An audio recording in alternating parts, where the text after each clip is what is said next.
Radiant victory.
Odds for esport and live betting. Unique gaming lines for all esport disciplines including Dota and CSGO.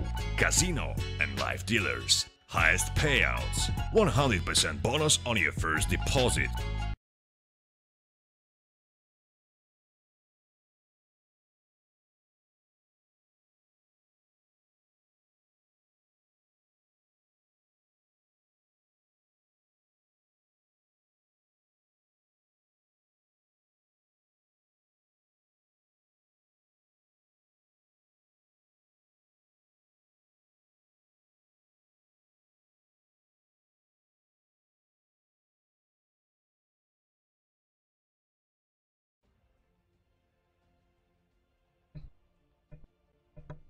Hello guys, welcome one and all to the Prodota Cup by Smashcast TV. We are here in the third matchup of the day, but we won't be done. We still have 4 matchups today because it's a special Prodota Cup filled day. And of course, Team EVOS and No Throne will be duking it out in this it's one of the last best of 2s of today before we move on to the last matchup, which by the way, just so you guys know, because I haven't been able to show it on screen, will be between 1020 and Magic Flying Bears.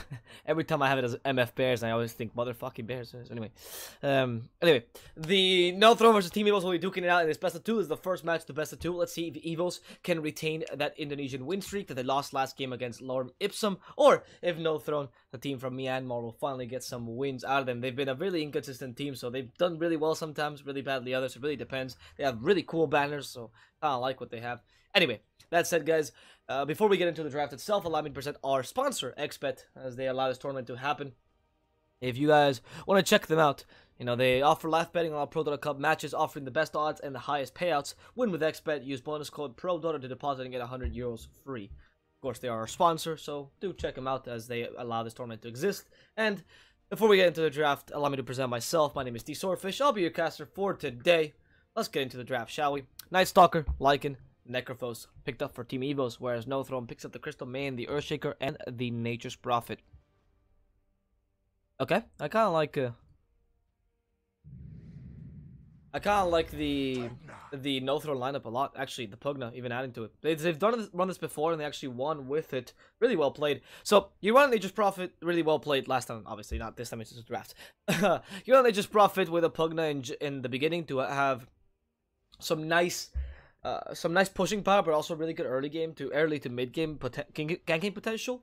And you run this with an Earthshaker, which is a hero that does not excel at winning you the lane as a support in general, but does get kills really easily with the Fissure. On top of that, the Crystal Main to ensure the Earthshaker can spam his spells as much as he wants, and of course the Crystal Main herself can take advantage of the space created by Nature's Prophet by going to the jungle and she herself utilizing the resources that the Earthshaker won't be able to use because he's not a good jungler whatsoever. So in general, you have pretty good offensive lineups, really good laners with the Crystal Main, Nature's Prophet, and Pugna, and you combine it with an Earthshaker for some good killing potential, in addition to the global possibility of Nature's Prophet with the pushing power of all these guys. It's actually really good. It has great synergy. I like it a lot. But Team EVOS, They themselves are not going for a bad strategy either.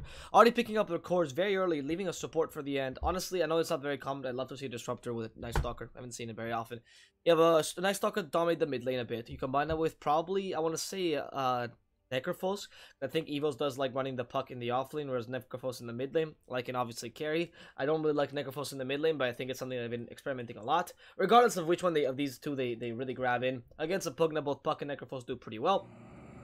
Both of them can burst him down while he's in his Decrepify form. Both of them don't really rely on their auto attacks to get killed, to get the creeps. So to get last essentially. So Pugna's Decrepify is not as effective as stopping that from happening. Now, Night Stalker, and once you get minute 4, you have a Night Stalker fighting with what, a Puck or Necrophos that's probably around level 5, I want to say, meaning that they have a Waiting Rift and a Pillow 3 over high levels, or a Death Pulse at a high enough level to deal with a Pugna easily with the help of the Void. And of course, you combine this with a Lycan in the early game, a bit of pushing power from the Lycan, easy laning so your supports can gank a lot. The Silencer would have been a good pick here, but I think there's better ones. Honestly, Disruptor seems great, but they have a lot of possibilities here for Team EVOS, and I still don't know what they want to run. I'll see. Honestly, there's a lot of supports here that you can have. I like to see something with a stun, like Shadow Shaman has not a banned. I think Shadow Shaman should come out. You get a bit of pushing power, great stuns, a way to stop Lich's Prophets, pushing as well with the Ether Shock. You can also go for Lich is banned, but Lich would have been also fantastic against this kind of pushing lineup that No Throne's running out. But I like Shadow Shaman a lot, honestly.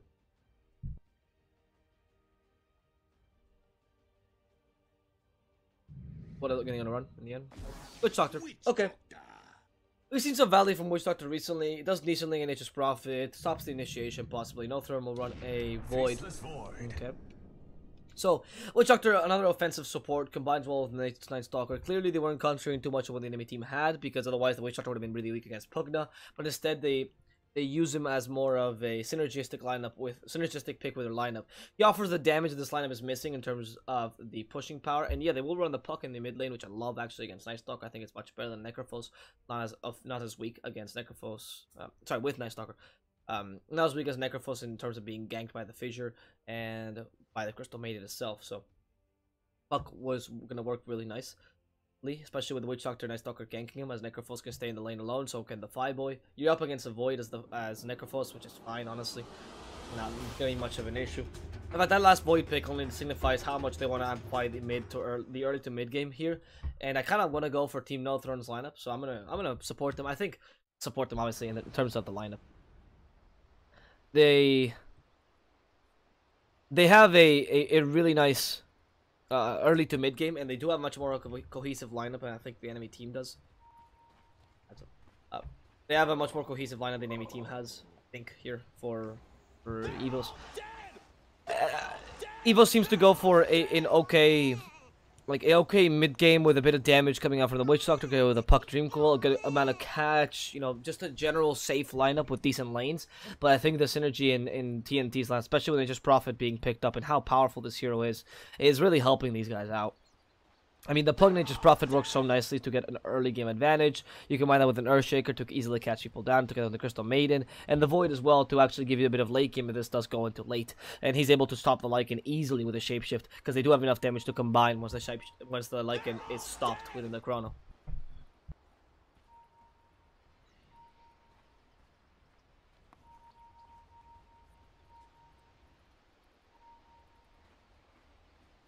Sorry, if I mute myself a couple times, that's because I'm either coughing or drinking water to stop the cough. So, cast a lot of days, your voice eventually starts crackling a bit. I apologize for that, but I don't want you guys to hear it. Anyway, that's beyond the point. What a considerate caster I am, aren't I? Anyway, the point is, looking into the lineup, so I kind of liking...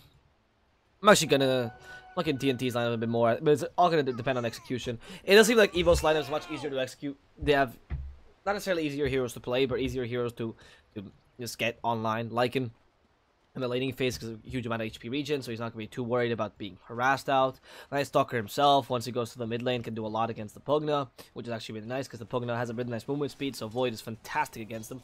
In fact, Pugna used to be played, or I don't know if he's still played like that, depends on the Pugna player, but he used to be played with face boots to take advantage of his extra movement speed, because that was your only escape mechanism, and it used to be pretty good. However, and he also has a nice base attack damage, great intelligence gain, the highest in the game, by the way. People always forget this. So Night Stalker can be really brutal against him. It's a hero that barely takes any HP or shield every level. So no armor or HP at every level. So it ends up being Night Stalker being a good hero to harass him in the lane. So that's not too hard to commit. We talked her in the bottom lane as well to some Nature's Prophet to some degree.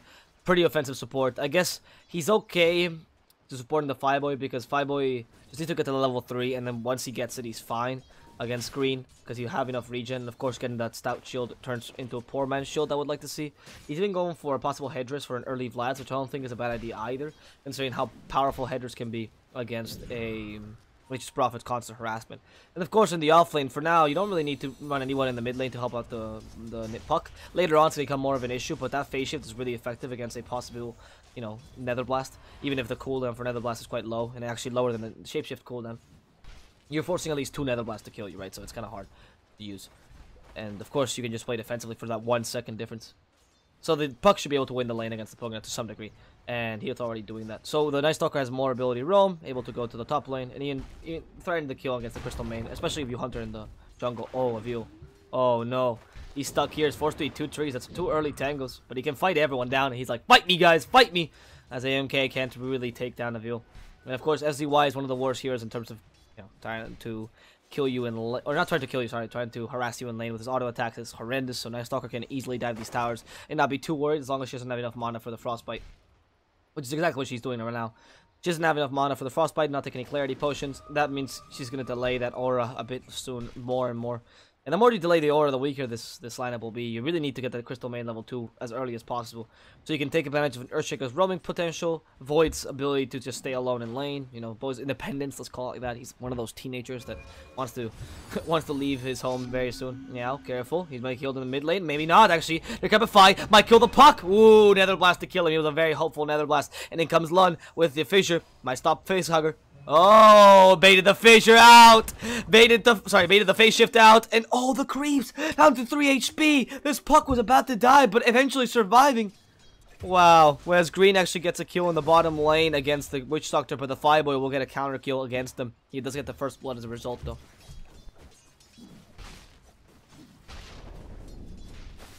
That's fantastic. Now, Night Stalker rooted down. Lyku, careful, running away from the Faceless Void. But AMK won't be able to complete that kill. However, that mid lane, Meow, really clever. Because Nether Blast is quite a large cast point. Besides the second delay you have, it's quite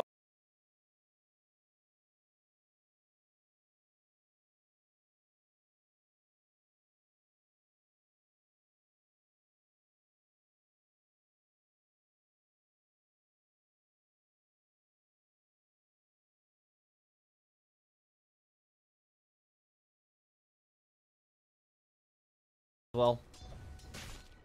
That Howl's gonna double effect, so that's double damage as well. Oh, I completely forget.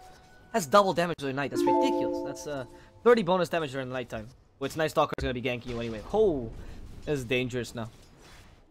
Well, Blariku is gonna start taking advantage of this.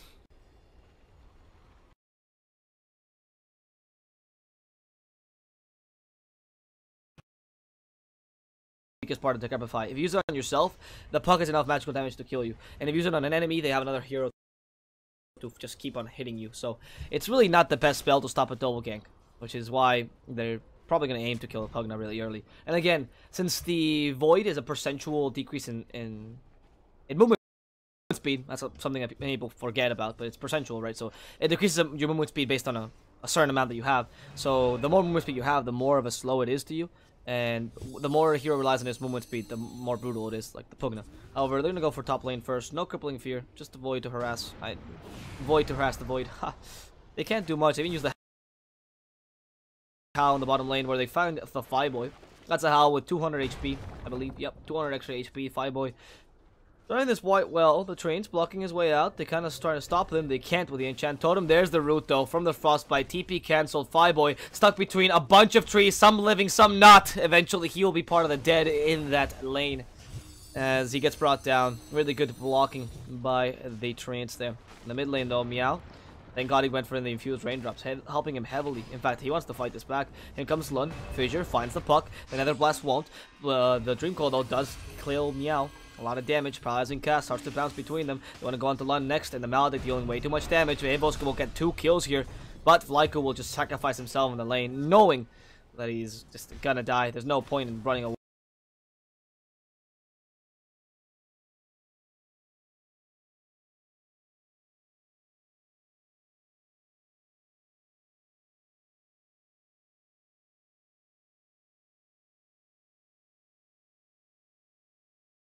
Too much damage. EVOS will get 2 kills here, but Vlaiko will just sacrifice himself in the lane, knowing that he's just gonna die. There's no point in running away, so you can die a bit sooner and, you know, respawn a bit quicker as well.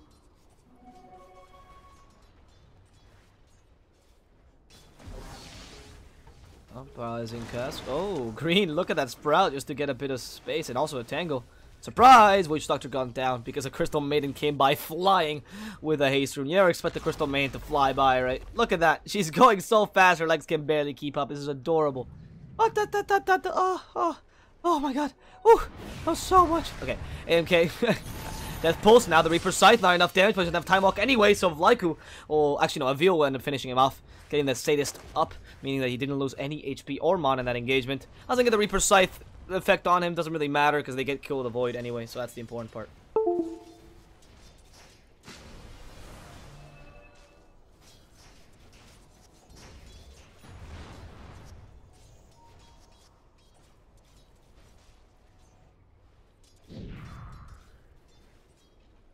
Now, AMK. Vlaiko silences him. That's no time walk for 3 seconds. Silence pretty unutilized, but at least you stop the time dilation. AMK can still time walk himself away, and then comes green to join into the fray. Two Hoi, sorry, will die first, and now AMK uses the chrono with the fissure. They might try to turn this around. They might be able to, actually. AMK can't run away, though. The fissure stuck him there. Oh no, TNT regrets that fissure entirely. Now the trains to block him down. Avil goes through them. Doesn't matter. Nether Blast kills him anyway, as Meow proceeds to go for more. Vlaiko does not find him with a Decrepify. So in the end, they're just gonna let him go. However, that's a lot of... That's so much. That's so much kills that you did with a counter initiation, especially with Nature's Prophet. You do lose the Void though, which is unfortunate. That's just thanks to the fissure, but what can you do?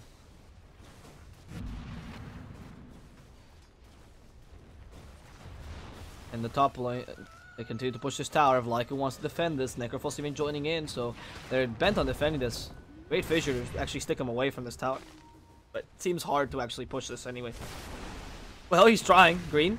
Look at the creeps just trying to get to Avil, but the fissure stopping them. Nether Blast. Hey, there it is. Constantly attacking this stupid tower. And the trains might be able to take it down. No denial from the enemy team. In fact, they won't go into Necrophos. Fissure to stop him. He's been stunned out for a really long time. Has to heal up back with the Ghost Shard and the Magic Stick. But they can still kill him. The Decrepify? Nether Blast? No need for it because it's actually... No, sorry. No mana for it.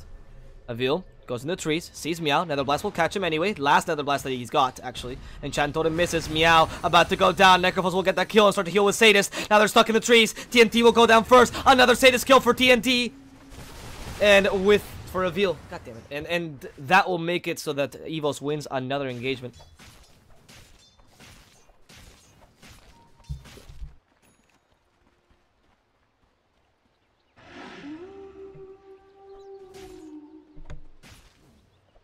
So EVOS wins 2 engagements already, pretty much turning them around. Good stuff by them.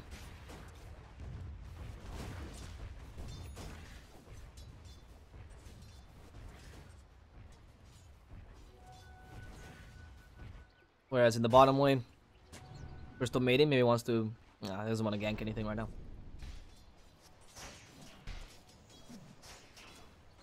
Facehugger in the mid lane with him fighting against AMK alone. There could be some help. Nothing yet. Oh, look, here comes a Lycan, a shapeshifted Lycan. For green. And this time green. Oh, sprouts himself back up. Might survive, actually. In fact, here comes the counter initiation from TNT. Meanwhile, in the top lane, EVOS gets another kill onto Lun. And the Fireboy unable to really... he's not really able to get that kill. And he's not able to really push for more. So that underutilized shapeshift, unfortunately for him. You really can't do much in that situation because, well, if you continue going in, the Void has Chrono, so he can still punish you, right? And you have the shapeshift, you want to utilize it well, but what can you do, right? You don't want to commit suicide with a shapeshift because then you lose your only way of escaping as well, which is also an important factor. So just completely taken away.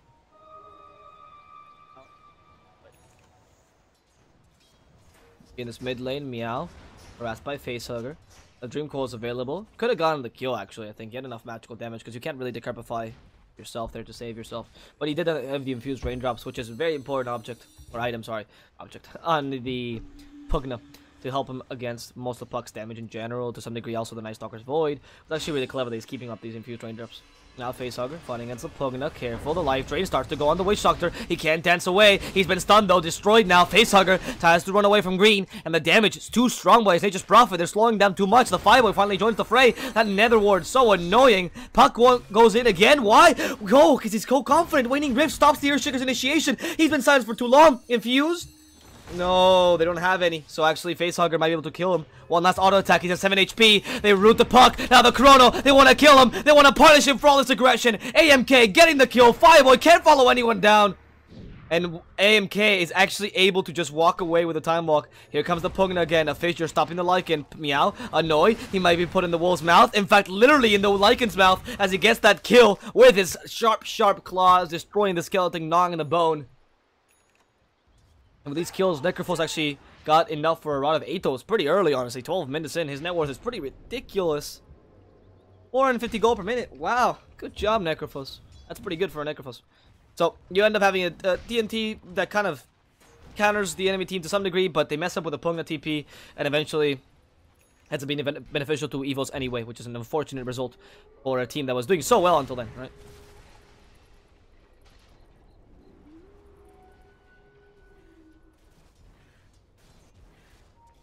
Green, careful. There's a Void. Help from the Maledict. Green, stop down. He's gonna be stunned and rooted. How are you running away, Nature's Prophet? You just can't. As Lun goes in with a Fissure, but he doesn't even have the Echo Sound. That's how weak they are. Look at the hero levels for a second. Crystal May and Earthshaker are both really far behind, whereas the Pugna is the same level as the Night Stalker. That shows domination by Night Stalker. Huge, huge domination. Okay, Crippling Fear. Sees Crystal Maiden. Void her up as well. Can Void help out against this voiding Night Stalker? I love the fact that the name is literally called the hero. It's just great. I mean, I guess he's called Faceless Void. But everyone calls him Void. Nobody calls him Faceless, right? So it's just an unfortunate. He's going for the Mask and Mash Armlet build. Fireboy. Okay. I don't actually like that too much against the Necronomicon. Sorry, as opposed to the Necronomicon against the Pugna. No body block here against Fireboy. He's pretty fast. I'm actually a bigger fan of the... I mean, against Pugna, it's just... So what do you want to play against Pugna? Offensively, defensively. Nether Blast can take away your creeps, yes, but Nether Blast, even if it can deal with your creeps, probably kills the Pugna in the process, and you're okay with that happening, right? The Economicon can still deal much more damage. However, the Armlet gives you more survivability against what the enemy team has, and you're up against an Earthshaker as well, so I see the point of not going for the creep build. However, I was more concerned about the Pugna than the Earthshaker. Last game, we saw that the Earthshaker is more of a stun than really the Echo Slam dealing damage. Still though, Void goes down, and we're looking for more. Lyku on the hunt. Hunter in the night starts flying. ZY. Oh, the freezing fuel. This Crystal Maiden starts dancing, and what a dance it is. The dance of death, but silenced up, and Crystal Maiden has to run away. They first kill the Earthshaker. Nature's Prophet joins into the fray, but Green is on the opposing team. They want to kill Night Stalker. The Paralyzing Cast bounces twice into the Crystal Maiden, killing her off with one last auto attack from the Facehugger. In the end, that's going to be a 2-4-0 as Night Stalker manages to survive somehow. In comes AMK, has a Chrono, but what can he do with it? The Necrophos has already healed up the Night Stalker enough. They start sucking off the Necrophos. Green coming in, Sprout, perfect, but he lost the life drain. They can't use it anymore. How to help him out? The Chrono, everything used onto him. Crippling Fear to make the Void miss some attacks. The Fissure finishes up Necrophos. And then the Echo Slam finds the Puck. Stunned for too long. Facehugger. He has no Blink Dagger. He's probably going to go down. Tries to jaunt. TV's away. There's no way you can make it. Puck, with his hopeful dreams, shot down as Night Stalker himself can't fly away in time. Face boots, careful. The Sprout from Nature's Prophet is actually teleporting. Lyko predicts this. He knows where he's going, but the Frostbite catches him with that ward. Sorry, not ward. The vision from Nature's Prophet. And they're able to stop him eventually. A very beneficial gank, or I guess teamfight, in favor of TNT, who come back to the game ever so slightly. However, Lycan does not lose his life in that engagement, able to now pick up the armlet.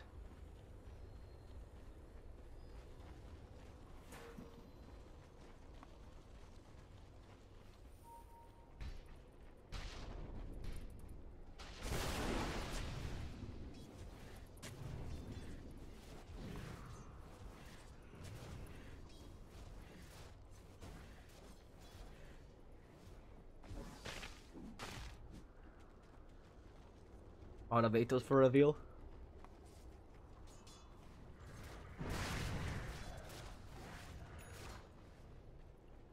Etherlands on the Pugna. That's gonna be his first big item. That's not too good, actually. That is not too good for a Pugna if you have to go first item minute 16. Brought the Etherlands. I think he's gonna have to become a support, more likely utility Pugna. I don't know, some Pugnas, I've seen Pugnas recover though, because he does have a great recovery mechanism in the form of Nether Blast and his tower pushing, so he could recover. I just don't like seeing a Pugna playing from behind. It's just never beneficial. Careful.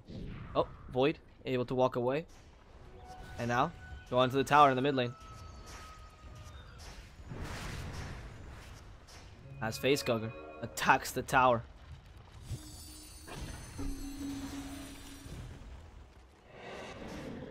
Together with a Fireboy. They're able to deal so much damage quickly, and they have no great tower defense. Because the whole point of TNT's lineup was to push, not to defend towers. So what are you supposed to do? Really a Fissure and Crystal knows all you have. Lund, look at that. Oh! Fissure finally coming out. Stopping the Lycan, putting him in the difficult... Oh no. Oh wow. Look at those claws. They literally extend like Wolverines. They're able to get past the Fissure and reach the tower. Lovely to see. That Fissure did nothing. I saw the point of it, right? Which was to Fissure the Lycan to at least try to delay this tower a bit and force him to, I don't know, lose some time. It's not like he could have done that much, but I love those interactions where the Lycan just doesn't give a shit and just goes in anyway. Lovely. Alright, he's gonna go for the Fusible Blade next. Okay, so I see the point. Screw the Decrepify. I mean, I guess if they do it on you, you're screwed anyway, but I'm assuming the Lycan's gonna go for BKB afterwards, and then... Okay, now Necrophos top lane gonna go... down, maybe not. Avil, Ghost Shroud saving himself. Chrono not available anymore, so Reaper Scythe, he wants to use it. If he uses it though, he might just die. Rod of Atos, as he used the Reaper Scythe, he goes down because of the Nether Ward. Everyone knew that. Why did you not see that? Come on, man. Try to be hopeful. Witch Doctor also dies to Nether Blast. Nice Stalker keeps on hitting, wants to kill him Meow, and he might get it. The Fighter to save his life. Now Nether Blast. Meow is surviving. Dream Call into 2, and Facehugger joins the fray. Meow already dead. Flyco surviving this whole time. As Facehugger gets a second kill on Ninja's Prophet. AMK, the only surviving member of this TNT in this engagement. He's gonna be able to TP in time though. Like that surprise hood was like, guys, I take it. It's okay. No problem. You know, I got it. I can take all this damage and then more. I mean, they killed the Witch Doctor almost without meaning to. Like, oh shit, there was a Witch Doctor there? Nether Blast? I didn't mean to. But Night Stalker immediately with Hooded Defiance can take so much damage. And there's a ward. Sees FZY. Oh, Crystal Maiden. Maledict immediately. Paralyzing Cast between 2 would be great, but he can't use it entirely because he doesn't see him. Hey! Witch Doctor goes down. I was hoping that Paralyzing Cast would do a bit more, but no. I was gonna say, hey, Paralyzing Cast to turn this around, but FZY killed by the Reaper Scythe. They actually murder her with just a simple bite from the Lycan. Sometimes I go too fast and I run over my own words. Ridiculous. So, the tier 2 tower gonna start to go down. Was that a solo smoke by the Earthshaker? Facehugger finds Meow and is like, hey, why don't we just go on to him? Veil of Discord, silenced up, Dream Coil. Meow taking way too much damage to this magical source. Decrepify finds himself. Life Drain just tries to survive. Jaunt prevents the Life Drain. Disjoints it, actually. Disjaunts it, I suppose. Lyku finishes on with Void. And that's also a ward going their way. 40 extra gold, why not? The Pug is not really worth that much anymore. And Night Stalker is farming like crazy. And I mean farming not creeps, but literally Pugnas. Just keeps on killing the Pugna over and over again. Fantastic.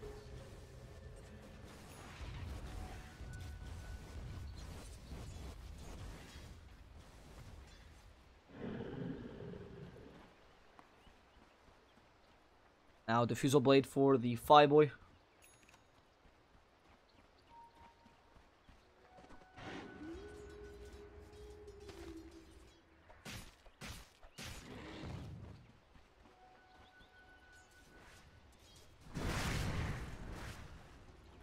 And now in the top lane, careful, Facehugger might find AMK. Illusory Aura plus Winning Rift available. However, it's just, nah, you don't have enough damage. You don't want to commit to this. Witch Doctor is aiming for a kill on FZY, who is again farming this lane alone, and I think they know this. Yeah, why would you be alone there? Paralyzing Cast bounces twice, maybe a third time. Death Ward committed here. FZY with a Maledict might just go down. They help her out with a Life Drain eventually, and she TPs. That was a really good Life Drain by Meow, saving his teammate. You know, sometimes it's important to use it defensively. They also take a Nether Ward, because why not?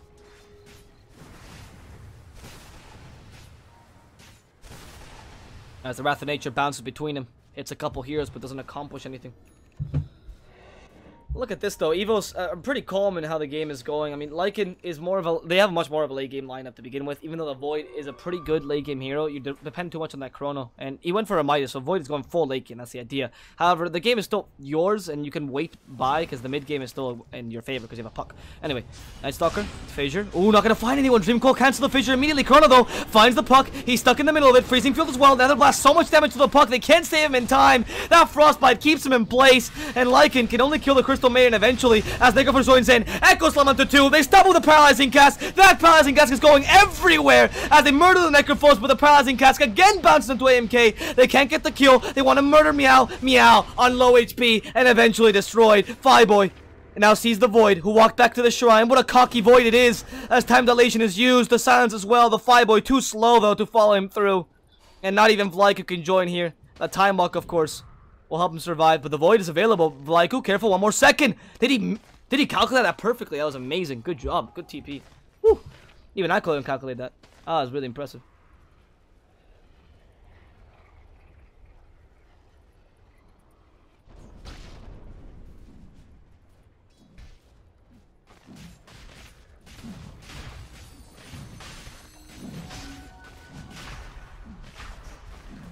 And now, you guys from EVOS will continue against the Roshan. Roshan gonna be brought down pretty quickly by EVOS. After all, you do have the help from, well, the Lycan's physical damage, the Howl, of course. And it's still nighttime, so that's beneficial to you, as you get double damage from the Howl. Let's not forget that. That's 50 extra damage for everyone. That's not bad at all. Including your Wolves, which get 20 extra damage, which is, it's okay. It's alright. It's not too great. It's just meh.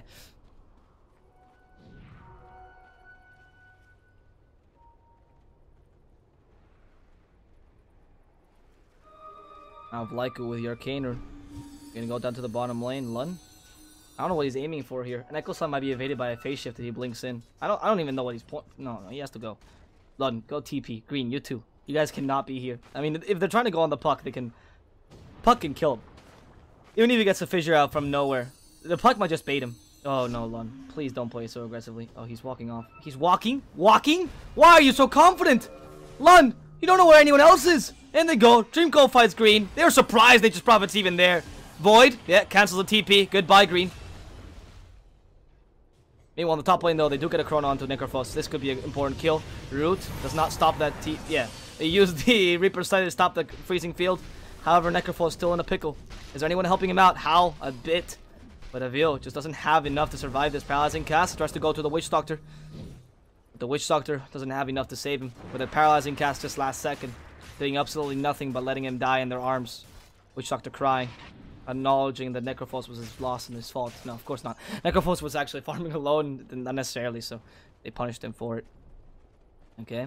Witch, rooted down. Paralyzing Cask, why are you here? You just saw Necrophos die. I guess he wants to join into the fray and say, hey, I know. Oh, that Paralyzing Cask. This guy, no way. He will survive. Farming in the enemy jungle as a goddamn support, and he survives. That is... Whew, you should punish that. You should have to punish that as TNT. But they can't. They just can't. The Witch Doctor has Paralyzing Cask with superpowers. He can control where it goes. It's insane. We've seen the Paralyzing Cask go to the right heroes at the right times.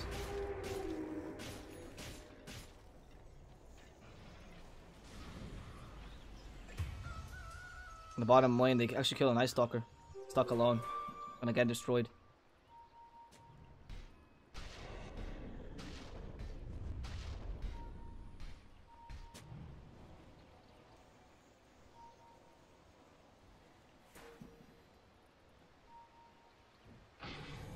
Now, bottom lane, Echo Slam finds the puck, stops him entirely, stunned out for too long.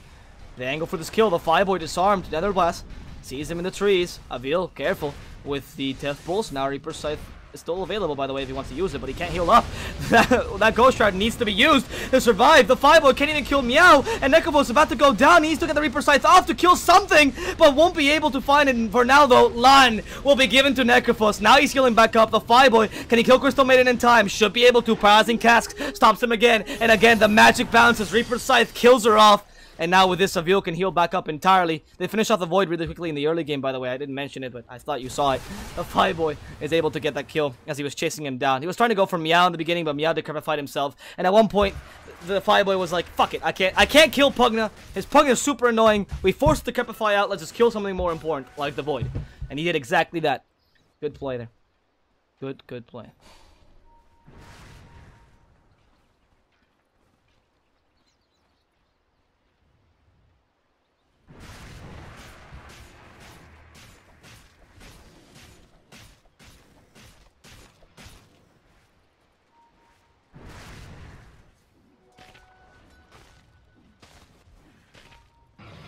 With this, Laiku, Solar Crest, finds the catapult and will kill it immediately, which is the point here, is to start pushing a bit.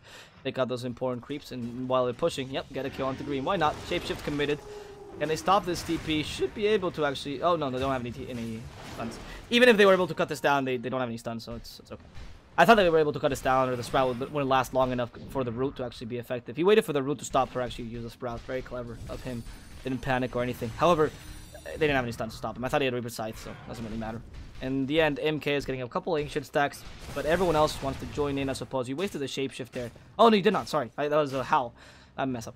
So the Fireboy still has the shapeshift. He can still attack here. Even without the Howl, it's fine. He has Mask of Madness and Armlet. He deals way too much damage. It's no problem.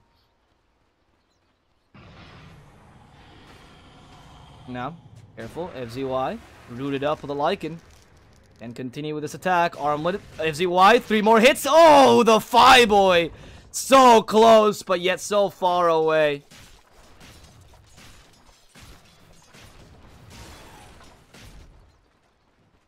Gets that kill regardless, though. Against those creeps regardless, though. As he continues to push, Aegis finally expired, giving Lycan a bit more mana. That's all he'll do. As Facehugger joins in, wants to kill Nature's Prophet as a Dream Coil, so you can't quite TP. Also, Yule Scepter, by the way. And that's an obvious thing to stop. Dream Coil, yep. He practiced it, so he actually gets more time. Now that Yule Scepter, he sees it entirely. How are you going to run away, Green? You're out of spells. One more Waning Rift. The Orchid won't do enough. The Puck can not even get away. The Chrono's not available for AMK. And now the Puck is left alone against a Void, and he's perfectly fine. Just time dilation. But, nah, it won't be mine. Now Avil finds FZY, rooted up. Wants to continue this aggression. Solar Crest, where's your armor? Where's your armor? Where's your HP? Paralyzing Casks finishes him off eventually. And now the Fireboy is going to continue pushing this lane, hoping for at least a tier 3 at some point. They just stopped the split pushing for Nature's Prophet. They might have lost their Aegis, but they haven't lost their hope. At least their hope to take a tier 3 today, please. At some point. Here they go. They start pushing. Great Fissure to stop the initiation. Sorry, to stop the push from happening. Those creeps will start losing their life slowly to the death pulses. But again, they're thinking twice about this push, realizing maybe it's not the best of ideas. Maybe they still have a good initiation. They still have the Echo Slam anyway. Nature's Prophet is already back, so he could use this time to split push a bit. Instead goes for the Bounty Rune. I guess it's equally as good. The Chrono's available. They find 2. 2 supports. Avil needs to help. Tries to block the path from anyone else, but he can't do anything. They kill the Witch Doctor immediately. Echo Slam onto 2. And Necrophos stuck in here. Can't do much. They start to suck him off, but Meow. Ooh. The BKB activated, and Meow regrets his choice to crepify the Lycan. Now Facehugger going to the Void. He's been silenced for too long. The damage is too strong. And eventually the Void will go down as FZY, the last victim here, finished off with a Fireboy with just a couple bites. In comes Facehugger. Illusory Orb. Catches Green, but he can't jump to it because of silence. Good luck there. Good silence. Oh, what are you doing? Night Stalker flies over towards them. He's confident. Fights under the Shrine with a Soul Cast. He hits harder than the Shrine. Heals. And Illusory Orb even comes in. Reaper Scythe to finish off the Earthshaker. That's 80 seconds without your initiation. AMK has to join back in, but he's coming in without a Chrono. You really can't fight this. He didn't even kill Green with just a simple Death Pulse by accident. Green is forced to buy back as well. And AMK, no armor and no skills. How are you supposed to fight this? You just can't. The Shapeshift is back in 20 seconds, AMK, and your Chrono's back in 50. It's simple mathematics. He dispels the Waning Rift off thanks to that Banta style, but he's still stuck thanks to the root. Now Second Silence, the crippling feel will ensure his death as he can't fight against the ultimate silence of the night. Meow comes back in. Nether Blast defends his tower best he can. Sucks off the Life Boy, but can't do... Oh, the Fireboy. Wow, that's terrible. That's very dirty. He has the Aghanim, so he does the old bit amount of damage. The Dream Coil stops him, and goes Night Stalker. That Nether Ward doesn't do actually anything to the Witch Doctor, who keeps help healing. And Avil, oh, the Death Lord committed. Meow is dead. They lost all their cores. They just Prophet trying to TP and actually do some split pushing. A Puck won't even let him do this. Green takes the silence off. They can't stop the TP. However, the mid lane, they kill FZY, and Lycan continues to attack this lane. As he goes for some more, he goes for a tier 3 in the bottom one. And this tier 3 is about to fall to Lycan's damage. The Fireboy hurts pretty hard. Now going for a melee Rex in the bottom lane as well, with a Vil joining in. That's a lot of damage, taking down 2 sets of Rex already. Well, 1 set and a half, I suppose, but that range Rex doesn't really matter. How do they defend this? They still have no Void. When he comes back, though, he has Chrono. Earthshaker walks in. He has an Echo Slam in 3 seconds. If they could kill him off. Oh, the Reaper's Scythe finds green. There's your split pushing. Goodbye. Nekafos takes it down with a Reaper's Scythe. And now, really, without split pushing, the only option you have is to defend these towers, to try to fight, have the best team fight of your life. Chrono onto 5. And Earthshaker. Oh, he has the beautiful Echo Slam, but in goes Facehugger. Has to put the aggression first. They don't want to let this happen. Lun might be forced to use the Echo Slam. He uses it. It actually targets no one. The Chrono onto 3, but Flight goes out of it and still hitting everybody. The Fireboy runs in and wants to kill at least Meow. Meow with a Solar Crest doesn't have enough armor to survive this. Diffusal Blade takes away the Decrepify. That's a dead Meow as well. Meanwhile, from behind, Necrophos fighting against 3, but what all he's doing is getting some time for his team as Witch Doctor finally destroys an annoying Nether Ward. That was more a sound effect machine than anything else. Now, Witch Doctor, careful, find by the Void. He can't fight this alone. Uses Yule on himself to take the time dilation off. Lycan still profiling this base, but of course he's just staying here. Gets the refresher for a second shapeshift, and the Fireboy is ready for more. Kills the... no need for him. Actually, let's get Diffusal Blade. Now, the Silence. That's the last Crippling Fury you can use. As Night Stalker loses his life, the BKB activated again by Lycan, but he's stunned too far. Those time locks hurting it too hard. Armlet's still available, though, so he's probably not going to die. Oh, actually, Shapeshift is gone. Lun might find him with a Fissure. Actually gets him. However, they lost Mega Creeps. Howl used in the night. Not enough HP to save him tonight. However, they do manage to get Mega Creeps, and that's a solution. So, that's pretty good. Pretty good for TNT. Pretty good for EVOS. As they get Mega Creeps, they lose 3 or 5, I guess, team wipe, no big deal. Honestly, you got Mega Creeps, your creeps are pushing entirely, and the enemy team doesn't have really good Mega Creep anti-push, I suppose. Only the Pugna to some degree. Nether Blast is pretty terrible against, especially when you went for the next Nether Blast cooldown for more offensive capabilities. I like that, sure, but I mean, even against Mega Creeps, it's just, against Mega Creeps, you can't do that. You just can't. The Nether Blast is not useful anymore, and you're noticing the difference now. Slowly but steadily, they're gonna start pushing this lane. Pushing every lane, actually. And even the Void didn't go for a Maelstrom build, now force for it. The Roshan is up, and that's definitely going to be a Roshan for EVOS, because you can never take Roshan when the Mega Creeps are up. Okay, 2 Hoi. They missed the Crystal Nova, but AMK is really angling for this kill. Is this really what you want to waste your time on? Is this really it, man? He goes next to the Mega Creeps, and look at those Mega Creeps go. Night Stalker joining in. He's found out Frostbin, and of course, the Freezing Field doesn't do much. Corona finds 2. In fact, Facehugger is a much better target. Pausing cast starts stunning him out. Now the Death Throw from outside. The Echo Slam just to kill the Night Stalker. Everything committed for this man. As Dream Coil finds 2, stuns at the Void. They missed the winning Rift, so he's not silenced anymore. But Reaper's Scythe will finish him off. This Void is dead for 120 seconds, and with that, the GG will be called by him. TNT unable to stop EVOS. EVOS get the first game of this best of 2 in a dominating fashion, destroying in draft with a much more secure lineup that they execute in a much more coordinated fashion, eventually taking the game at minute 33, second 40. And guys, this is not over for today. EVOS still has a second match against TNT, where TNT has a chance to redeem themselves, to get that second win, to get the thing that they did last time against a really strong team in the form of RRQ and Mongol as well, to just even out the score. Let's see if they're able to. We'll come back shortly with a second game, but of course, my name is D Swordfish. I've been your caster for today. Hope you enjoyed the cast. Follow me on Twitter if you did, and if not, do send me hate messages and tell me why. I'm always open to criticism. I apologize for the muting of the mic and whatnot, because that was unfortunate, a bit sick. What can I say? That said, they do also check out XBet, as they are a sponsor for this tournament, and they allow Prodota Cup to exist. If you go to their site, you get favorable bets on these matches, and you get bets on these matches with favorable odds, and you can also use code Prodota to get a €100 deposit free, which is great. So I'll see you guys very soon with the next game of the day between EVOS and TNT. See you then.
First blood. Your middle. You think Kanka knew I stole his rum? Double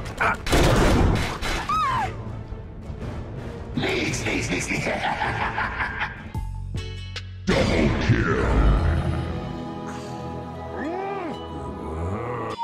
Watch my head. Hey, little buddy, it's in the bag. XBET, best odds for esport and live betting. Unique gaming lines for all esport disciplines including Dota and CSGO, casino and live dealers. Highest payouts, 100% bonus on your first deposit. Everything's better with Scepter. Oh, yeah. Radiant victory.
XBET, odds for esport and live betting. Unique gaming lines for all esport disciplines including Dota and CSGO, casino and live dealers. Highest payouts, 100% bonus on your first deposit.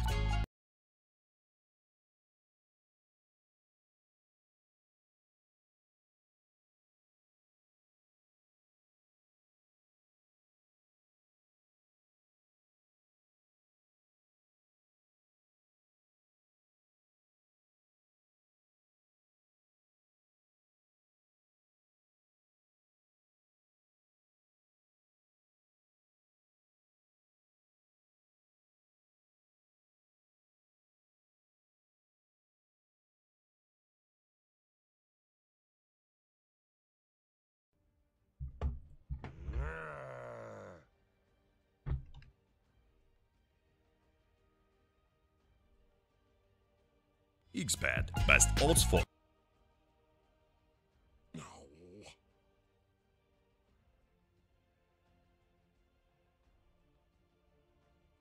Hello guys and welcome to the Prodota Cup by Smashcast TV. We have a matchup between No Throne and Team EVOS for the third match of the day. Usually I'd gladly say, or not gladly, I sadly say, yeah, that this would be the last match of the day, but we have one more, so do not leave after this match as Team Magic Flying Bears. That name, man. MF Bears, Magic Flying Bears, Jesus. It's still gonna have to fight against 1020, so, you know, it's not over yet. However, we have the second match of this best of 2 between No Throne and Team EVOS. The Indonesian domination in this tournament is clear. Let's see if No Throne can put a stick in the mud, stand their ground and say, no more, EVOS, we will not be dominated by you in the SEA region, at least not today. And at least they can make a tie, much like last game, the tie people did. I'm punny today. The tie people did against Team EVOS. Anyway, that said, before we get into the draft and the match itself, let's give a small shout out to XBET, our sponsor, as they make this tournament possible and they, you know, help us out with the prize pool, ensure we can pay the teams and whatnot. XBET allows this tournament to exist as they are a great betting site that allows you to bet on all these games with favorable odds. And of course, if you go to their website, you can use the code PRODOTA and get a €100 deposit for free, which is pretty great, honestly. That said, guys, my name is D Swordfish. I'll be your caster for today. Let's get right into the game, shall we? Nyx Assassin, Witch Doctor, and Queen of Pain picked up by No Throne, whereas Team EVOS gets an Earthshaker and a Lycan. So let's look at No Throne's lineup first. They have Nyx Assassin, I'm assuming, is actually a support. I don't want to see him offlane anymore. I kind of like him much more as a support. You combine it with the Queen of Pain. Pretty easy lane in the mid lane. Queen of Pain still has the option of going offlane, but still less common. However, pretty easy lane in the mid lane with the Nyx Assassin and the Queen of Pain. Skill mana burn first, and you have pretty offensive supports as well. High attack damage of Witch Doctor combined with the Nyx Assassin with a decent amount of nuking potential. And of course, that with the Maledict ensures a lot of nuking damage to the enemy team. As for EVOS, a bit different. Earthshaker and Lycan are their choices, meaning that they're going to go for, again, simple lanes with a bit of canceling, you know, a bit of, not pushing potential, of killing potential in case the lanes don't go their way. They really value the Earthshaker a lot, and he's able to turn around lanes, make engage in the mid lane go their way, especially cancel supports like Nyx Assassin or Witch Doctor with his plethora of stuns. And that actually works really nicely with someone like Lycan, for example, who all he needs is an enabler like Earthshaker with that 0 cast point stun, unique in the game. And he even gets a second enabler in the form of a Beastmaster. This is fantastic. So Team EVOS is not showing only teamfight and decent amount of mid game, but he's actually showing that they want to go for a full pushing lineup. Beastmaster plus Lycan means that Lycan can easily go for Necronomicon, Beastmaster can go for Necronomicon, and it is Elite Wolves all over again. Woo! I remember that game. It was fantastic when they all went for Necronomicon. I think one viewer, Nikolai, actually, who keeps messaging me on Twitter, simply nice things. It's a great viewer. Anyway, he remembered that game as well. And anyway, it always reminds me of that when they have double Necronomicon or more in the team. And I think in this situation, it's pretty great. You have 2 Necronomicons, which ensure that Spike Carpus and Nyx Assassin is not that effective. Witch Doctor can get wrecked by these Necronomicon units as he has low armor, but also decent HP, but low armor, meaning that, you know, the physical damage from the units destroy him. And Queen of Pain is actually really susceptible to all the feedback, especially with the extra attack speed that Beastmaster provides to the team. So Team EVOS, honestly, looking really good in their lineup. No Throne, though. They're going for a much safer lineup than last time. It might work out for them. Let's see what they run for the offlane. I think that's probably going to be their next pick. Earthshaker would have been great for them, but they're going to go for the Earth Spirit. Oh, shit. No. Really? Stop running the Nyx Assassin in the offlane. It's just not going to... See, against this lineup, Nyx Assassin in the offlane is quite bad. Because Nyx Assassin in the offlane is a hero that's really well when you have a pretty weak laner, like a Slark, a Void... I don't know, even a ranged hero of some degree, or a dual lane. When your enemy team is clearly going to go dual lanes because they have a hero that is just made for roaming, like a Night Stalker, an Earth Spirit, a Spirit Breaker, etc., a Lich to some degree. However, Nyx against a possible, a really likely trial lane is insanely weak, because you can't use that HP regen to his advantage at all. And on top of that, EVOS has decided they're going to go for a very safe mid lane, with a Viper picked up. That you pick up a Queen of Pain Earth Spirit. Why is this so clever? Because how do you counter the Earth Spirit? The first thing that comes to mind... 1, 2, 3, go. Death Prophet. Obviously. I knew what I was going to say, but that was a little mental exercise for you guys. So, Death Prophet is how you counter these 2 heroes. However, the easiest thing to do is, instead of going for the goddamn Death Prophet, you just go for Viper. The highest resistance to these 2 guys, tolerance to most of their damage, able to stop any sort of, you know, follow-up as well, because he has so much slowing, meaning that Earth Spirit Orb of Venom doesn't do anything against this Viper. And on top of that, he's able to turn around and murder the Earth Spirit, which is low armor and a pretty weak body, which is why he's so frail in going to the mid lane and relies so much on his spells. That's why Team EVOS actually has a much better lineup that allows them not to have to gank the mid lane as much. Lich has been banned, so that was the hero I was going to go for, honestly. Let's see what EVOS can run here with the Earthshaker. I still like the Shadow Shaman. We haven't seen him in a long time, and I think that in this game specifically against Queen of Pain is really good. Also, Viper's really good against Nyx Assassin in case he decides to gank the mid lane, but that's beyond the point. Let's see. I like the Shadow Shaman again because of the pushing power it provides. If you want to go for a bit of units, you could go for something like Enchantress. Seems a bit weak. Yeah, there it is. Thank you. Thank you, EVOS. Every time I say Shadow Shaman, it seems like SEA has some sort of crux against him. I don't want to run him, but this lineup is so obvious, Shadow Shaman. It's such a good Shadow Shaman. You get push, you get stuns, you stop the enemy team, it synergizes well with yours. This lineup for EVOS, it is la creme de la creme. Whereas No Throne, okay lineup, but I only need a carry. Let's see how this carry completes our lineup. A carry that grabs Silver Edge would be really good to stop Lycan's, to some degree, Lycan's Feral Impulse regen and Viper's, well, natural passives in general. So maybe Slark, actually. Anti-Mage, perhaps. The option. Sven, as well. Okay. Okay. I don't know about this Terrorblade. So... good illusion hero, right? So I was thinking more like these heroes that could help you gank because your lineup is clearly orientated towards the early game, and you're playing against a team like, you want to win these team fights, and you still have team fight advantage, I would say, because the Viper is rather a weak mid laner in that regard, just becomes a team, just doesn't become a team fighter, doesn't have really control. So Terrorblade is decently good against a lack of control, a lack of catch in your team. However, they do have a lot of catch in the form of Shadow Shaman and Earthshaker. Earthshaker is also particularly good at clearing illusions. Lycan might only deal physical damage, but with Necronomicon build, you also have a bit of magical with all the feedback, and he's very susceptible to all the magical damage Viper can deal as well. With Sunder not being the most effective, because the Primal Roar, like, if they can't kill you during the Primal Roar duration, it's because someone is helping you out. And the Witch Doctor's healing is not sufficient enough to stop the Vipers or the Lycan's damage. I am not so sure about this Terrorblade, especially when you have such weak lanes as opposed to the enemy team, when they have a Shadow Goddamn Shaman. So, I mean, it's going to be a terrible... I'm not really sure about this Terrorblade, I'll be honest. I don't know. I don't know if it's going to be good or not. Terrorblade versus Beastmaster's okay in lane, though. Maybe he can snowball alright. It really is going to depend a lot on execution in this game. And I'm not going to throw myself for either team, though I do kind of like EVOS' draft a bit more. Looking into this lineup, I like their draft to begin with. Last time I liked TNT's draft, I think the execution was a bit lacking, not knowing how to use their draft. And we did mention that their draft was easier to execute. EVOS' draft was easier to execute. And in this case, it is true that TNT's lineup is technically easier to execute, but EVOS has gone for some easier heroes per se, heroes that peak without much struggle, like a Viper, for example, like a Beastmaster. They don't have to do so many things in the early game. They're still relevant in the mid game. More importantly, Avil is a fantastic. Like, he's a really good Bat Rider, really good Necrophos. He excels with these heroes with a single target stun. Pretty amazing. Anyway, on top of that, you have heroes like the Lycan, for example, which the Fireboy is very confident in. I think he's his best hero, I would say. Up there with his anti-mage. And you combine this with a Shadow Shaman and Earthshaker to ensure some DZ lanes for your Lycan. I don't see how this is going to go for TNT too well, especially because Terrorblade takes a while to really become strong. That Metamorphosis is a really powerful ability, but playing around it is super easy for a team with such low cooldown ultimates. Yeah, sure, Shapeshift is technically a pretty high cooldown ultimate, but that's only level 1. Once you get to level 2, you already have 90 seconds, which is much less than Metamorphosis, a whole 50-second difference. And yes, Metamorphosis technically lasts, right, so duration is 50 seconds, so you will be, it's around the same time where you will be fighting with Metamorphosis as you will be fighting with Shapeshift, but you still have the Primal Roar, lower cooldown ultimate as well. Viper Strike, super low cooldown ultimate in general, not like you rely on it too much. Echo Slam, which has a higher impact than your Metamorphosis and can even stop the Terrorblade. There's a lot of burst damage in general.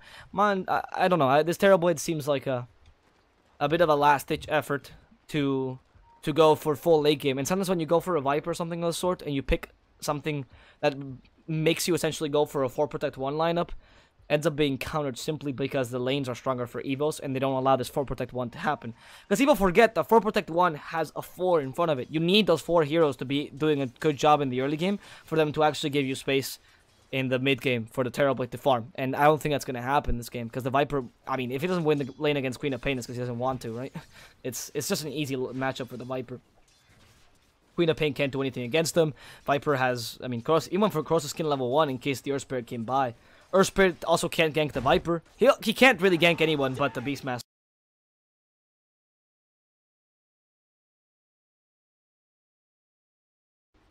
You didn't see the kill. I didn't miss it, guys. Okay, Shadow Shaman just wanted to commit suicide. As to why, I don't entirely know because it takes quite a while to come back. But I guess he just thought it was better than going back to base, which is true. It's not always bad, especially if like if he has shackles. His level 1 impact is much lesser than what you would expect usually from a Shadow Shaman. What is he doing? Is he just going around the GG branch like, hi guys, troll, GG, haha. Okay. Okay. Okay, Beastmaster. Whatever you say.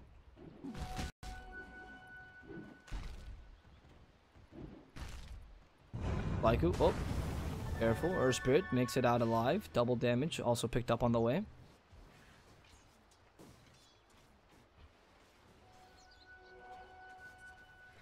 Oh, Meow joins in and sees Facehugger.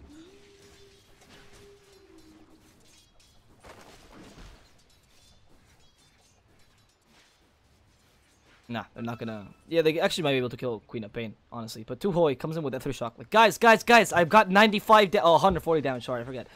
Guys, I got 140 damage. See, now it sounds a bit more considerable, but it's still not. Actually, it's gonna kill the Courier. Surprise attack! Courier! On 2 HP! That Courier! The Veiling Courier! Shadow Shaman's coming into this! He has to get that Courier before he dies, and he does do it! However, feeds first blood. I don't know if that's entirely worth it. I mean, you do get more gold out of the courier kill than First Blood, technically, but... And you did force a rotation by the Earth Spirit, but the Earth Spirit can just stay in lane anyway. That Shadow Shaman got a bit cocky in how much damage he has early on. He's only level 1. Level 2 actually kills the courier in just one hit, so... Walking courier, but he couldn't get it in time. Oh well, he tried his best. I think committing to that courier kill is better than leaving. So, good choice. Anyway, Green, auto use by Carpus, so... Gonna body block him before he leaves. Green, body blocking, happening. Shadow Shaman, no! The Impale plus the Paralyzing Cast bounces between them. They might not be able to get a kill. Wow, that's unfortunate. That was a really, really good rotation there by SZY. Ensuring that the Nyx Assassin not only survives, but... Well, you might even be able to get a kill with the Maledict. Actually, that was a lot of damage. Forcing the Phi Boy back, 2 Hoy as well. They forced the Earthshaker back again. And look at the Earth Spirit. ES versus ES, but it seems like Earth Spirit... No! The Shackles! Stop right there, boy! Says 2 Boy. Oh, 2 Hoy, sorry. As he proceeds to go onto the skill. The Phi Boy joining in. Howl can't be used anymore, but they have enough damage anyway. That Earth Spirit is pretty slow, level 1. Or in general, no boots. Oh, he had boots. Lycan just had his own boots. He's just naturally slow with 285, I want to say. I think it's 285 movement speed naturally. Or no, 295. No. Oh, 290. That's why. That's why I got about. So it was between the both. Okay. Yeah, it's much slower than usual. Lycan is the traditional 305, which has become actually the average for most heroes. 305 because they all got buffed slightly in movement speed. So the Earth Spirit is particularly slow in this lane. And Meow tried to gank this bottom lane and sorry, 2 Hoy tried to gank this mid lane and got punished as a result. In the bottom lane though, we're gonna see another gank here. The Waste Doctor coming with Paralyzing Cast finds him there, waited for the board. That's gonna bounce between them. Maledict as well. Metamorphosis is used, and this stunned out Beastmaster probably gonna go down. Uses the GG branch. Why? Just for vision, I think. Yep. Yes, just for vision. He can't really eat it. Very far. Eats it eventually. In comes the Earthshaker. They want to kill the Terrorblade. Another shot committed. AMK will go down. This rotation was perfect by EVOS. And a GG branch just used so he could sap the experience. A rolling boulder blocked down. It was a bait. Earthshaker. Oh, wow. Blocking him from going on against Seville. And now with the Shrine still available. Fissure committed. Vlaiku still has the Enchant Totem. It's only damage. No Aftershock to help him out. So Lun will be able to make it to his Shrine. And they don't want to fight any further. However, perfect usage of the Shrine by EVOS. A great usage of the GG branch. I am surprised because usually you don't use that for vision, but that actually got him enough. So it stopped the Terrorblade from being able to see him and from being able to attack him with his ranged attack. So that's fantastic. Now for a second kill onto the Terrorblade. They fissure him. Now the Shackles finds him entirely. And this Terrorblade will go down. Aviel getting a second kill here. Well, actually, it was Vlaiku, but it doesn't really matter. They're getting a second kill all together. You know, they work as a team. And this Terrorblade, like I said, being harassed entirely in lane. Shadow Shaman's a fantastic hero against it. And whoa! What happened here in the mid lane? What's 41 last hits to 7? That's 6 times the last hits. Now it's 6 times the last hits. Thank you, Viper, for making that correct. That is ridiculous. Actually ridiculous. Holy, this Viper is wrecking him. There's no option. Oh my god, Facehugger. I mean, I know Viper is a better lane against this Queen of Pain, but a lot of him was forced to gank all these other lanes, and he couldn't go mid lane, and he couldn't even give space. And this is the best part about the Viper pick and why I like it so goddamn much. They saw the Queen of Pain, they already thought about the Viper probably, but then they saw the Earth Spirit. And you know what the Earth Spirit does not do well? Lane pressure. He sucks at it. He relies so much on getting kills. Actually, what was this? The Phi Boy? Shapeshifted? Wait, careful.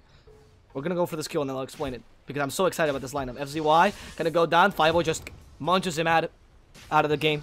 Green himself, no spike Carpus. How you surviving? Phi Boy predicting all your movements, going around, ring around the rosy, eventually leads into Nyx Assassin's death.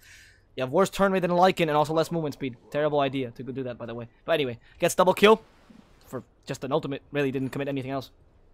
Anyway, what was so good is the Earth Spirit sucks at lane pressure. He's terrible at doing that. He has a terrible body with low attack damage and not the best HP, though he has a good strength gain, so he requires levels. So lane pressure is not really what he excels at. He wants to get kills, utilize his skills to get kills. God, that sounds terrible. And top lane, they actually get another kill onto Nyx Assassin. I can't even keep up with this. Facehugger now fighting against Meow. Please let me finish my point of analysis. There is Facehugger, probably going to go down.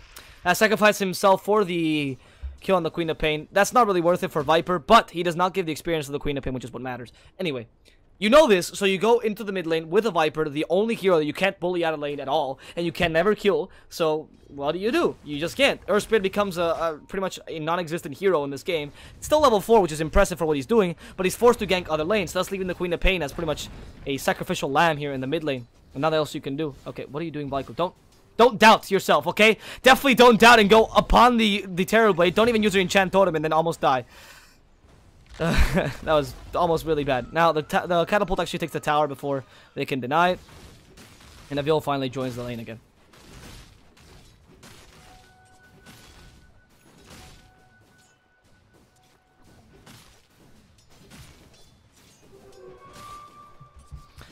But anyway, that is really, really good. That I'm seeing by what I'm seeing by EVOS. I'm actually very much liking the rotations. I think their draft is fantastic.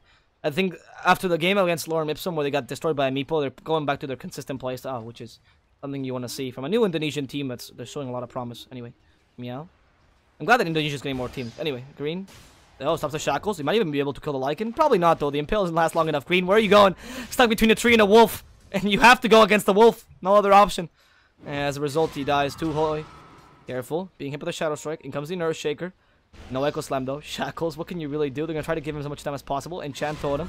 Use, but Scream of Pain at the split second where he was free. In the bottom lane, meanwhile, we see an initiation against Avil. He might go down. Rolling Boulder hitting him, destroying him. As eventually, in the top lane, is Airshaker fighting alone against a Queen of Pain. Also losing his life, but Facehugger finally joins the fray. Meow, poisoned to death. The courier comes by. He has balls, that little pig. God is an ugly pig. This is the worst courier in the world. Why do teams keep using it? Well, look at him. Just look at him. This is the second time I'm going to do it, but look at him. He misses leg day, clearly. Somehow still has fat in his arms. Right? All the time. But he flies. However, why does he fly and then go and train his arms so much? They walk on either 4 legs or they don't walk on any. Why would you have some legs that are uneven? It makes no sense. This is the worst courier in the world. In comparison, this is beautiful. Look at the little fairy. So cute. Running on the Chinese coin. It's really adorable. Much better, huh? Learn how to make good couriers. Anyway. The bottom lane. Fissure finds Terror Blade. A bit of poison. Shackles. He's stuck to the ground. They can't really help him. Honestly, the Paralyzing Cask is not cooperating. And the Primal Roar committed just for the damage to get the kill on the Terror Blade. FZY is able to TP in time. But that's just that's a carry lost. And the support saving himself. Who cares about the support saving himself? Again, more aggression to the Terror Blade. Already 1,000 gold difference between him and the Lycan. A hero who actually has had to go for the Mask of Madness build. Not entirely in favor of this, if I'm honest. I like the Necronomicon build a bit more here. But I guess you already have one Necronomicon onto a Veil, so it's fine. He's also going for Vlad's, which I think is a really great transition item before Necronomicon. You get the extra armor, which against all this physical damage, of the Death Ward. Well, the Death Ward's not even up yet, but when it is up, it'll be relevant. The Terror Blade, Metamorphosis in general. You have to stop that physical damage, and the 4 armor that Vlad's provides is great. In addition to the extra lifesteal, which by the way stacks with the Mask of Madness, in case you did not know that. But it stacks completely. It doesn't stack multiplicatively, doesn't stack with a special asterisk to the side. It's just full on stacks. And that really benefits, of course, the Lycan, especially when he went to Mask of Madness build. Okay. Uhoy. Boulder Smash misses entirely. Queen of they missed both! The Yo-Yo of Death was not successful there. But the Shapeshift comes by, and oh, hello, Earth Spirit. Stuck between literally a rock and a hard place. However, they already killed Uhoy. Loon being chased down by the Lycan. He's mad. Wants to avenge his teammate. Will get the kill. It's actually going to be a Vil for some strange reason. I don't know why they just let Lycan murder him. He was hitting really hard. Anyway, from behind, Green is aiming for a kill on Vlaiku. Perhaps seems like an easy one. Has the Impale and the Vendetta damage. However, Vlaiku could always turn around with Enchant Totem. Does not have the Echo Slam just yet. Facehugger sees Meow, attacks him from the trees. There's the Fissure. There's a Fissure onto nothing. Lyco clearly seeing ghosts, afraid of them, fissures them because a wall stops ghosts. Nah, I think for the I'm kidding. Obviously, it's one of those fissures which I think he was guessing the Queen of Pain just to move slightly that way, or maybe blinking. I'm not entirely sure, but it's just a slight miss. It's not like they were gonna get the kill anyway, so it was just a fissure to show himself, maybe. Okay, Facehugger. Oh wow, that howl looks weird on the Viper. Look at him just covered in like an orange light. People asking, by the way, who won game 1? There's a little tick here in Dota. This shows who wins the game number 1. It's not just a tick for the sake of a tick. So EVOS won game number 1. It's a best of 2. So this game number 2 and there's no more, right? So anyone asking in the chat who won game number 1, that's that. There. It's on the tick there. Great.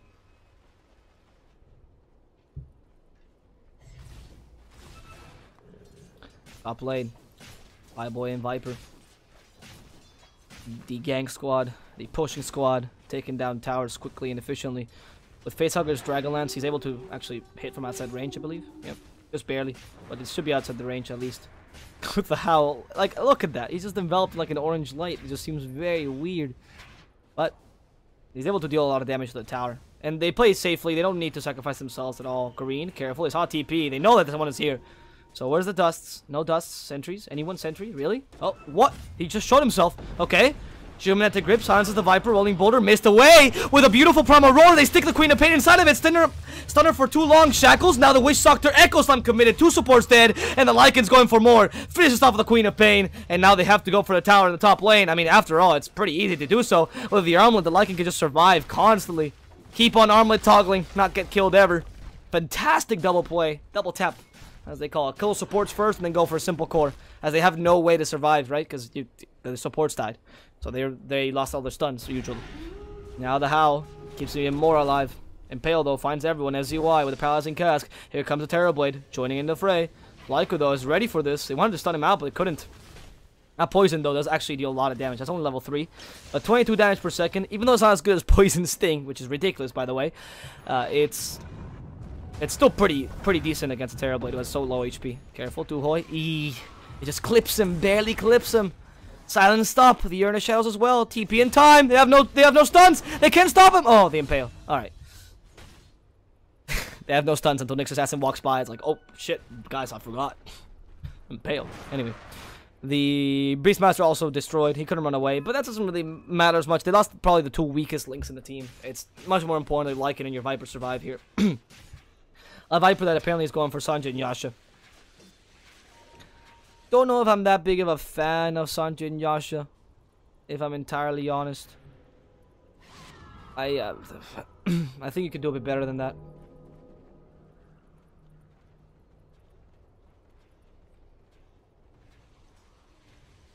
On a Viper, I mean. I think there are better items to go for. Mantasal is particularly one of them. It's okay, though, for the mid-game. And they're going to find Meow. Stunning him for too long. The damage is sufficient to finish him off.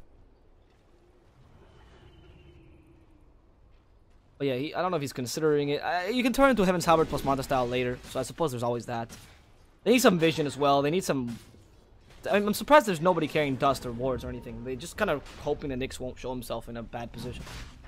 Not even Dust is necessary, honestly. It's just, if you're going to smoke, for example, carry a Dust, right? If you're going to go against the Nyx in general, a Gem would be a great idea. And actually, they see the Courier. The Wolf is going to see the Courier. Ooh, that Courier barely missed the Wolf. Really good vision control, though, by Fireboy.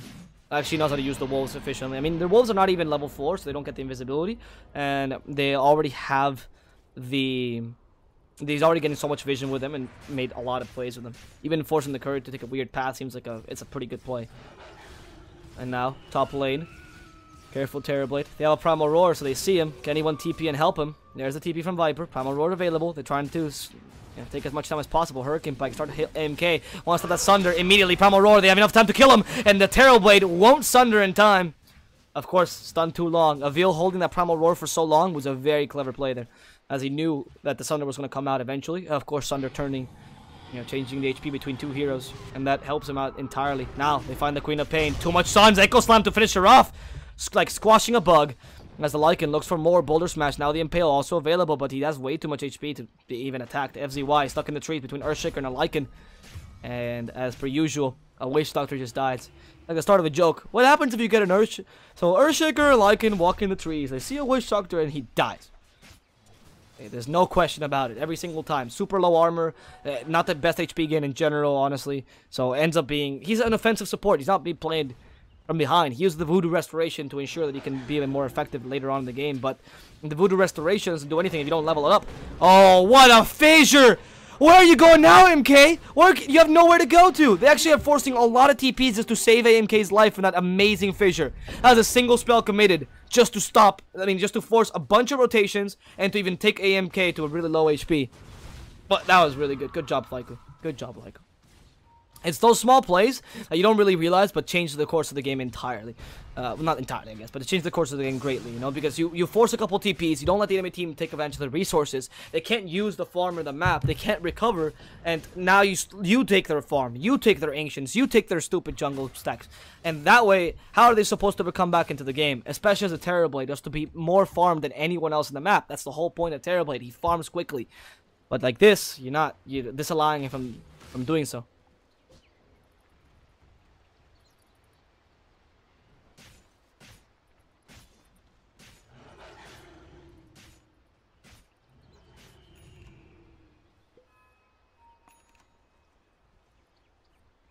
Now, in the bottom lane, TNT. Gonna be trying to just push out these lanes so they don't get threatened as much by the Lycan. Of course, they themselves have a Roshan to their name. Am I mistaken? Yeah, the Roshan and the Viper. Sorry, the Aegis to their name, I suppose. And he's gonna go for Heaven's Halberd. Okay, I like it. Not going for Sanjay Yasha. Heaven's Halberd's much better, especially against the Terrorblade in general. I think Heaven's Halberd in general is just a pretty good item, but you stop the Terrorblade, the Queen of Pain possibly. Queen of Pain is also really under farm, so relies a bit more on her spells. Maybe not the best target. It's in general just a useful item to have. The extra miss chance as well on the Halberd is also particularly great. And of course you can always just take it apart, and I can't imagine what you can make with it, honestly, but you can make a butterfly, I suppose, later on in the game if Facehugger really wants to go for the offensive route. Avil actually went for the full utility Beastmaster, no Necronomicon this game, which saddens me to some degree, mainly because I don't get to see full Necronomicon this game, but yeah. Oh. Careful. Facehugger. Starts hitting these towers with the help of the snakes. Pretty easy to take the towers down.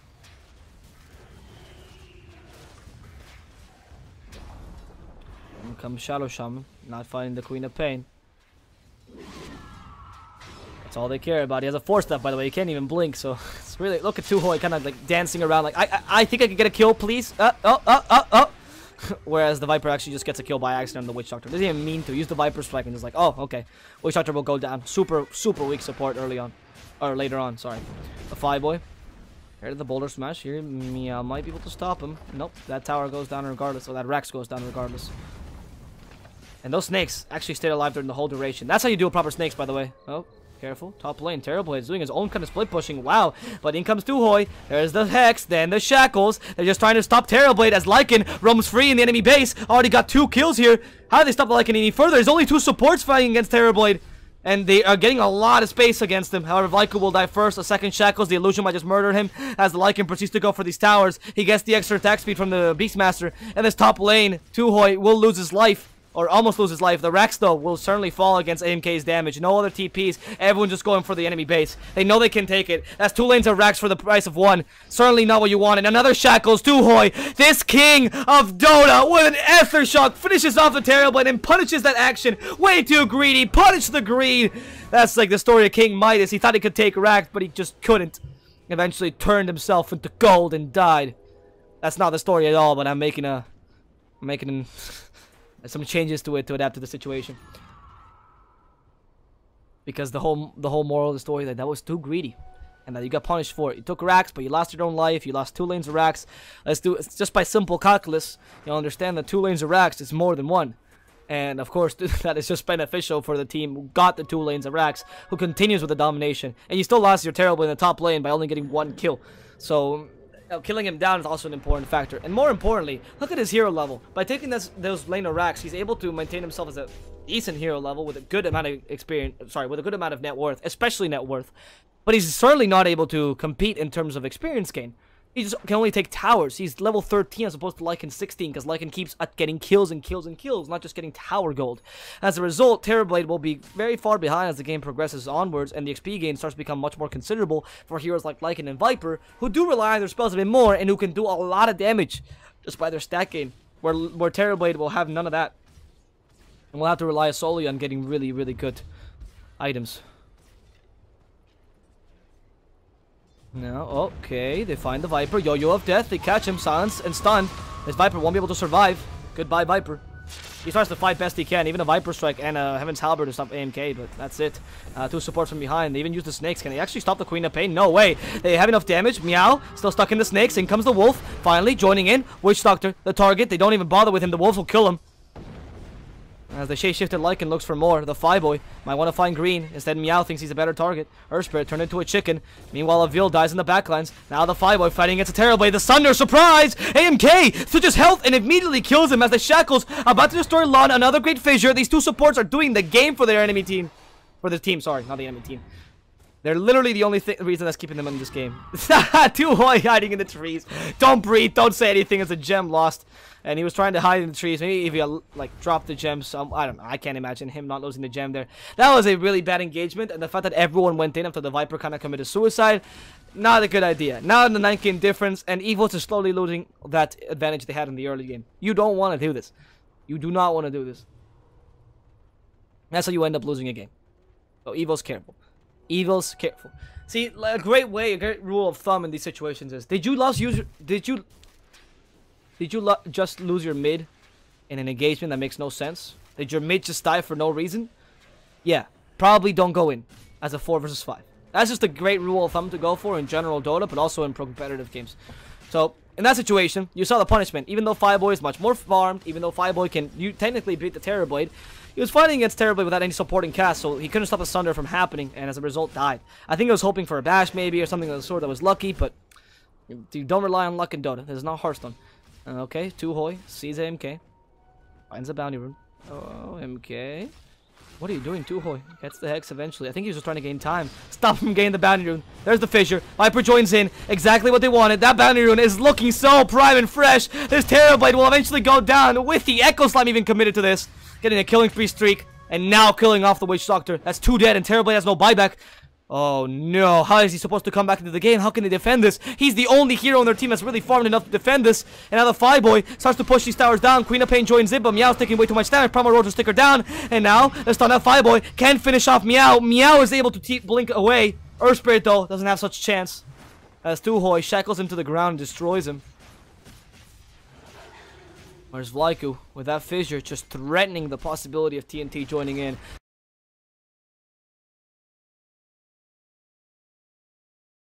They take the tier 3 already. That's good. The Rax will fall. That's the last lane of Rax. This is Mayor Crips. Terrorblade does 14 seconds without a buyback. They kill an assassin immediately. He buys back as soon as he can.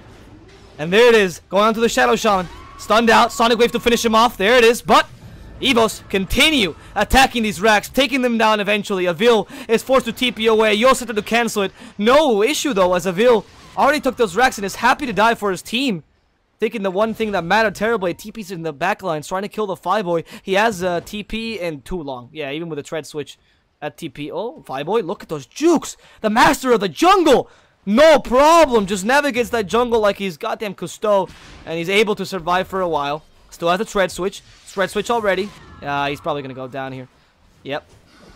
That was pretty good. Good exploring there, the Fireboy, but he had to die eventually anyway. However, Impale finds Shadow Shaman in the mid lane. He might even get a kill. Lon, where are you going, buddy? 2 Hoi has plans for you. However, he has no mana, so those plans are all but thwarted. Like mice and men here. Shadow Shaman unable to enact those plans in time.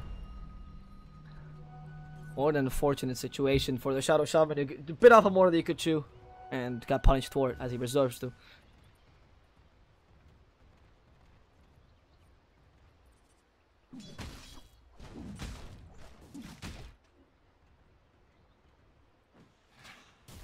EVOS with a Shadow Blade to his name.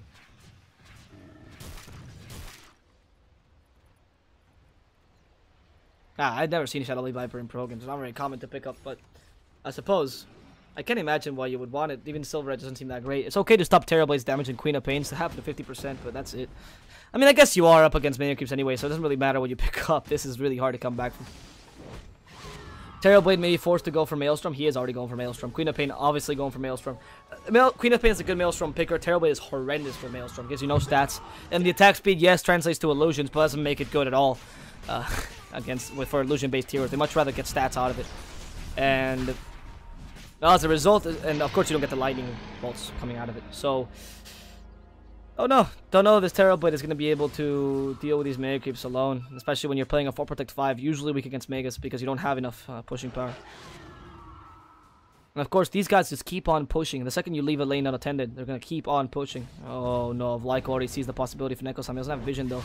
They find the Beastmaster. He's been stunned for a long time. Sonic Wave to finish him off. Now Witch Doctor killed off as well. The Fireboy joining in, annihilating green. One more bite ought to do the trick. There it is. And now he says, hey, why not go for Earth Spirit? First kill supports, then kill the carry. AMK is left alone. They have Shackles and a Hex. They need to Hex him first, but AMK deals way too much damage, killing off the Shadow Shaman. Echo Slam to finish off the Queen of Pain. They take her gem, and now it's only Terrorblade against the world. Can Terrorblade survive? Maybe not. They kill an illusion. They mistook him. Now the Thunder comes out, but Terrorblade is not aware of this Lycan's power. Look at him go with the Mask of Madness. Hits too hard and too fast. And with a too fast, too furious, TNT will end up losing their Terrorblade, losing the second match in the series, and ensuring EVOS takes a 2-0 against the Myanmarian team. Indonesia undefeated. Indonesia, the superpower of this tournament. EVOS gets yet another win. Wow. Really shaping up to be a really good team. That said, guys, we have one last match for today, which will be exactly in 54 minutes. So stay tuned for that. Hope you enjoyed the Prodota Cup. Of course, this cup wouldn't be possible without XBet. So do check out their site as they offer bets for all these Prodota Cup matches with favorable odds that do benefit anyone that bets. And if you do go to their site, you can bet on these matches using code PRODOTA.